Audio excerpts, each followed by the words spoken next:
Can you envision a day when your whole world pivots? That's exactly what transpired at GW Studio on a balmy summer day in 1925. The new secretary, Edmund strolled into the studio and began a revolution, not by causing chaos, but by recruiting fresh talents. Edmund Louis, a man whose name would soon be etched into the history of GW Studio, began his tenure by bringing in a breath of fresh air.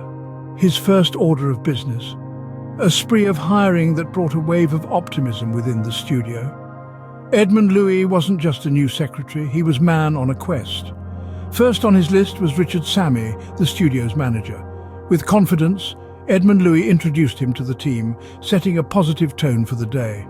The employees watched in anticipation as their new manager was introduced, wondering who would be next. Enter William Lucas, a mechanic. Edmund Louis, maintaining his encouraging demeanor, asked him about his skills.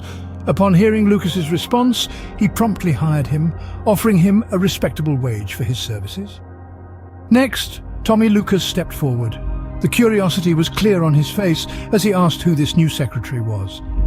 Edmund Louis introduced himself and, without skipping a beat, hired Tommy Lucas. Then came Tom Hatt, who had been waiting for George Sell.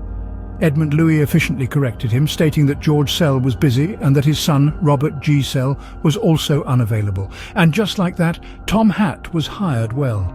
Theodore Lawrence, an engineer, was next in line. Edmund Louis asked him about his skills, and upon hearing his response, he welcomed him to the team. James William, an artist, stepped forward.